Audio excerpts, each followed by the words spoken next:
Welcome back to Amplify With Purpose, the podcast where we unlock what it takes to build businesses that are both profitable and purposeful. I'm Odette de Beer, and today I'm sharing something a little bit different. Earlier this year, I sat down with Peter Daniels from Lead Australia, a leader who spent decades shaping high-capacity teams and transforming businesses from the inside out. In this conversation, he asked me a simple question: to share how customer experience could impact a business profitably. Now, as you can imagine, I have lots to say on customer experience. So we dove into what most people miss when it comes to sustainable growth, and that is client experience is not the same as customer service.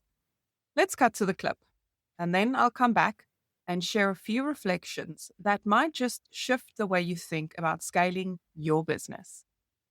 So, Odette, maybe just tell us just quickly your background. Where are you from? I'm from South Africa. My background is customer experience design, process optimization, Six Sigma optimization. So it's more than just the warm and fuzzy stuff. Yep. It's about going into businesses and making them more profitable, but looking at the things that matter. So it's systems, it's processes, it's culture, it's people, it's all that kind of stuff. Okay. I'd like you to explain, if you would, a case study, without going and identifying them, of how some client retention strategies have impacted repeat business. First, I'd like to ask, what do you think it would take to double your revenue? Anyone? Good question. What would it take to double your revenue? More work, more clients. Yeah. Higher margins. And non big ones. In terms of client experience design, when we want to grow our businesses, people spend money on marketing.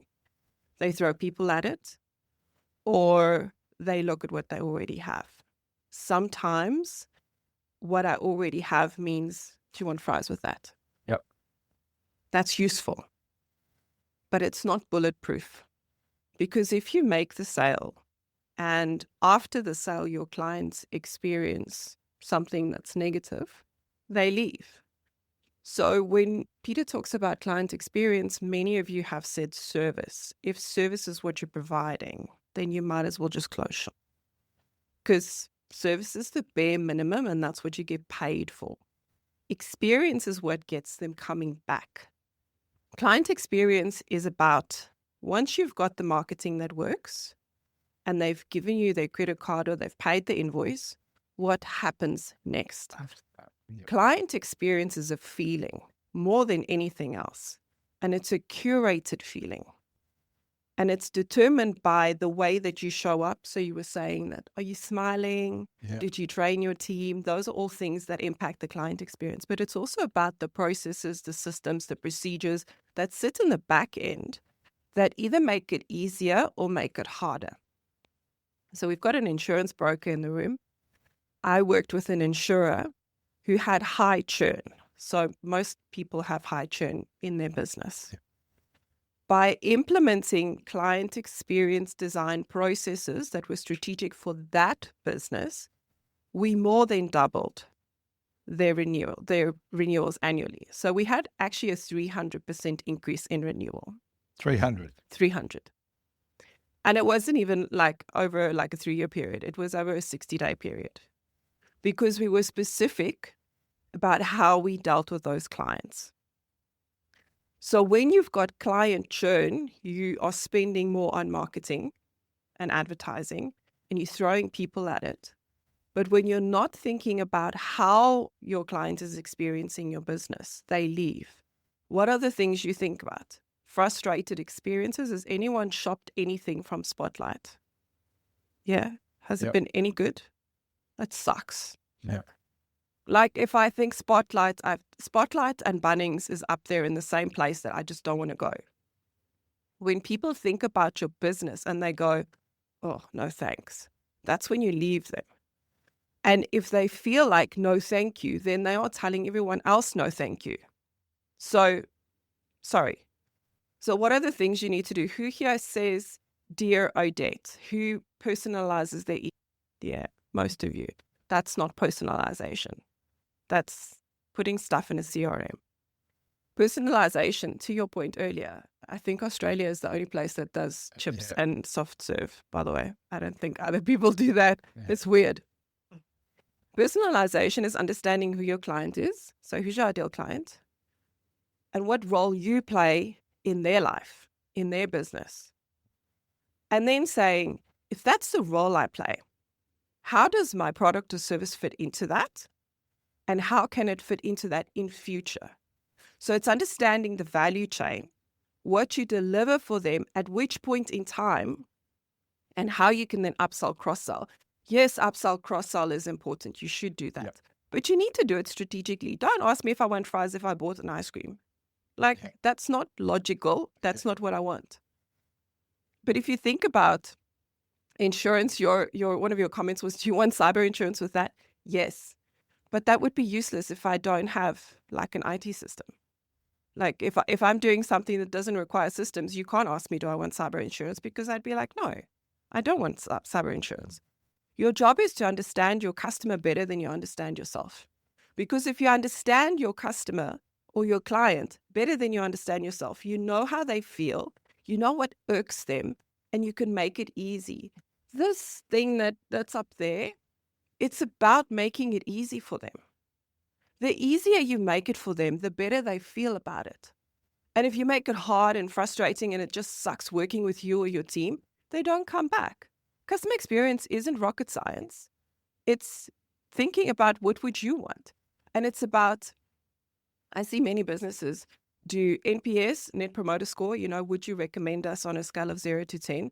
Everyone does it and then do nothing with it. That's not the only thing you should be measuring. What's your customer lifetime value? Are you delivering on the promise? What happens after I bought something? Do you communicate with me?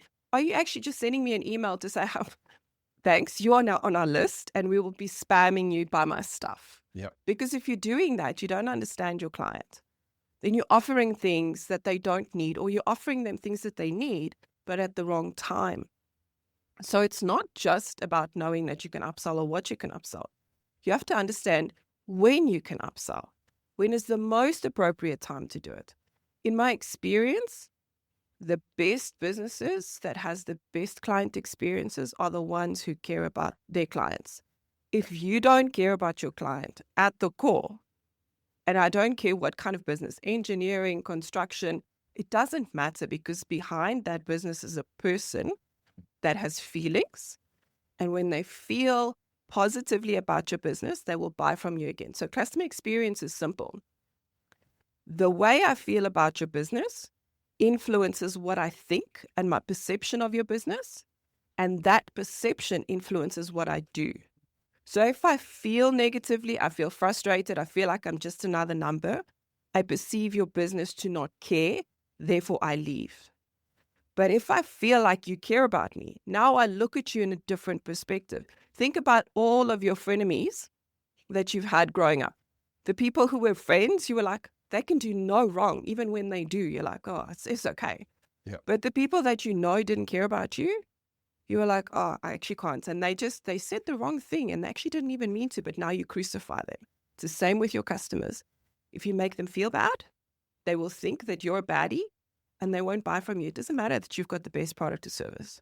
It doesn't matter that you've got the best price. None of those things matter, because we're in a world where I can buy anything from anywhere. I don't even have to be in the States to buy it. There's so much noise about scaling. More funnels, more ads, more staff. But the businesses that grow sustainably don't just market louder. They serve better. For them, they understand that client experience is not about being nice, but rather that it's about being deliberate and intentional. It's not just about systems, but it's also about strategic care. Client experience is not fluff, it's not warm and fuzzy, and it's not soft. It's actually your most underutilized profit lever. So as always, I'd love to leave you with a challenge for this week. Ask yourself, how does my client feel after working with me? What's one area where I can make it easier for them to say yes again? Because when you turn your client's experience into a system, not a slogan, loyalty and revenue becomes predictable. If this sparked something in you, share this episode with a fellow business owner who's ready to grow from the inside out. And if you're ready to build a business that scales with integrity, the Catalytic Code is launching later this year. So make sure you're on the list. And if you're not, make sure that you capture your details in the show notes. If, however, you cannot wait until the end of the year, feel free to book a free call with me and let's build something that lasts. Until next time, stay bold, stay purposeful, and keep amplifying what matters.